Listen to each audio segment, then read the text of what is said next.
Okay, well, I'm Dr. Brian Anderson. I'm here this morning to discuss our rounds that we had, which was great. I'm here with Craig Chug, who works with Abbott Point of Care.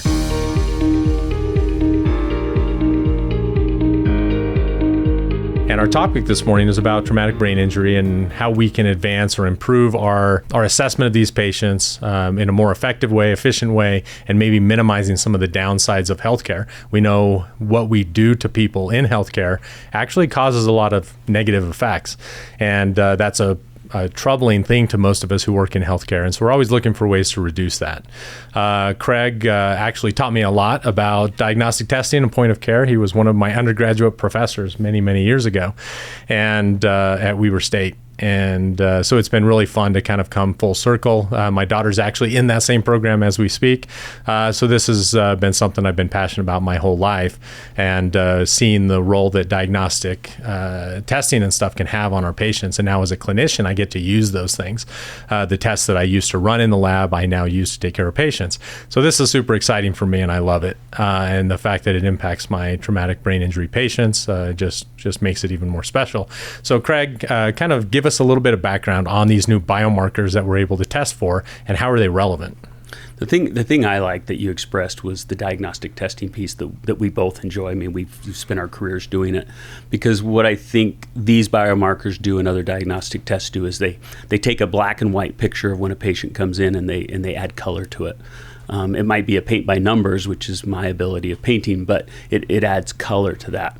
And so we take someone who we observe when they come into the ED, and we make clinical decisions based on their behavior, what they can or they can't say, and that makes some of the assessment of these patients hard. But what these biomarkers do is we take these chemicals, and I like to think about it as when cells get injured, they start to leak, or when they die, they for sure blow up and leak. And then we want to find that carnage, so to speak. And these biomarkers that we use, and we use lots of biomarkers. I mean, glucose for diabetics is a biomarker. So when they leak, we find them in the bloodstream, and it gives us objective data to show, okay, we have some level of traumatic brain injury. It provides that value. How long have we been able to find these types of biomarkers, and how long has our ability to assess it been relevant to take care of patients? So the research has been around for right around 15 years, but it's now gaining traction in terms of actually having a diagnostic test, because initially, you're trying to guess, well, which one of these cellular pieces, which one of these parts of the brain are we going to find that has relevance and also isn't have other conditions that may cause it to be there that would be confusing to someone like yourself. And so finally they found a couple of biomarkers that show great reliability, that they are specific to the brain. And so when they're elevated, we're really looking at brain injury. And so that research is getting to the point now where it's FDA approved to look for these and have faith in the values that they provide. Yeah.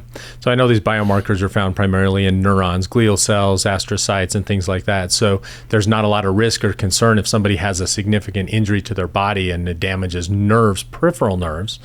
We don't expect that to cause elevation because of these biomarkers being specific to the brain. That's 100% correct. Yeah. And that's kind of what makes it, that's what the difference is for an effective test versus not, right? To be able to be very specific to the brain. So that's why I think it's super exciting.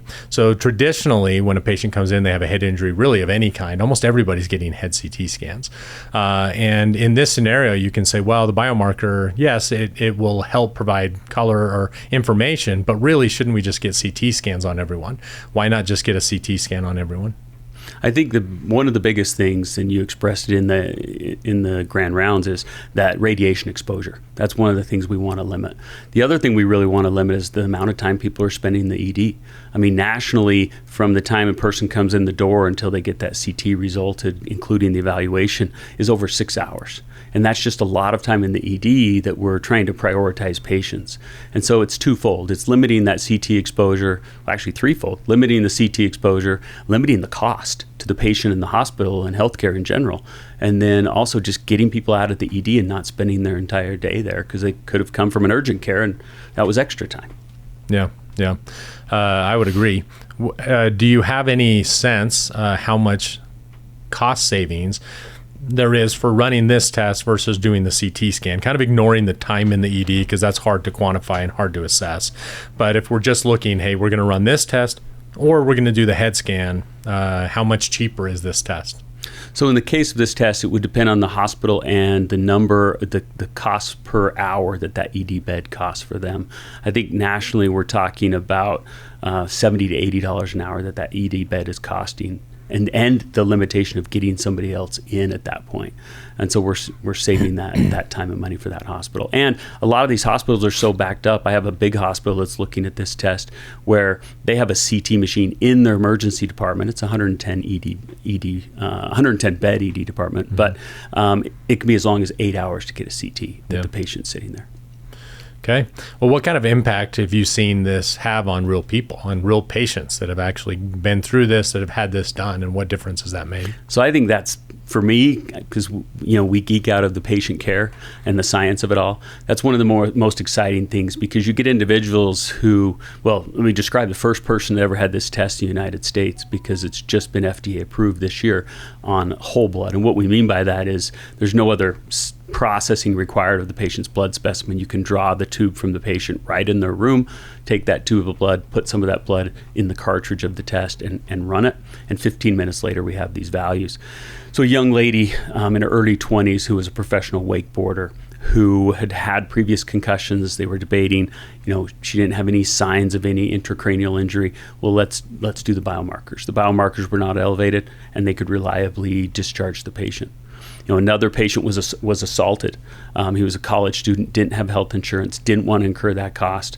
There was debate about the CT. Physicians said, I can comfortably feel like we don't need a CT. Let's do the biomarkers. They were negative. Patient was discharged. Kind of on the flip side of that, there was a great story, and this test isn't indicated for detection of other types of injuries, but there was a gentleman in his 50s who was brought in by EMS intoxicated. And so therefore assessing that patient for injury becomes very difficult. Likely didn't need a CT, but we could have had a fall that wasn't witnessed. I mean, there's a lot of things that come into play there. They ran the biomarker test and it was elevated. So they CT'd the patient and he had a substantial brain tumor. Again, kind of an incidental outcome to that, unique outcome to that, but a great outcome to that. And so the value of these patients getting these biomarkers to detect types of brain injuries is going to be very invaluable in the future. Yeah. So I'm always looking to push the technology and increase the application. And so that brings up a really big topic to me. So we do Cologuard and different things to look for colorectal cancer. Do we think that there might be a role where we can test for certain biomarkers from the brain as a preventative screening in patients during their annual visits? It's just added on to their laboratory workup or something that might identify or predict someone who has a brain tumor that we don't know about. There's research being done in that area. And we get that a lot because obviously in the media and social media, we get a lot with athletics. Even though sports injuries are a very small number of traumatic brain injuries, less than people think because we talk about them a lot, where some professional teams want to look at it, or even specifically there's a fairly large university in SEC country that is looking at this from the standpoint of, can we do the biomarkers as a preseason baseline, and then what happens during the season, and at what level do we feel comfortable return to play? There's a lot of debate. Professional teams, some of the players may not like that because they don't want any excuse not to play, because somebody's willing to step up and play. So there'll be a lot of back and forth in that athletic world for a while. But what's a safe biomarker level return to play? That data will eventually be there. Yeah. I think it's exciting. Again, it just takes a lot of the guesswork. That's one of the hardest things for me as a clinician, is when a young athlete comes in, sits in the office, and they're in their senior year, they're a potential collegiate, athlete, and I have to kind of try to help them balance, do I go back to playing and try to salvage, my career, or do I need to set out to prioritize my other health? And I don't want to, I would never risk their health for the athletic side, but also me holding them out of the sport unnecessarily is detrimental to their life. Exactly. And it can have a huge impact. And we really don't have anything objective, like nothing. We have some clinical assessment stuff and some guidelines, but if we had something that kind of made us feel more confident, well, your biomarkers are totally zeroed out. That means you're at extremely low risk. You're good to go. Versus, they're moderately elevated, and this shows that you have increased risk of a second hit injury or something like that. So I'm excited for it. I think it's great. I think it's exciting to see. So thanks so much for helping to disseminate this information to our community and helping us learn more about it so that we can be better at taking care of patients. So any final thoughts? Oh, thank you. It's a great opportunity. Appreciate it. Good to work with you. Thanks.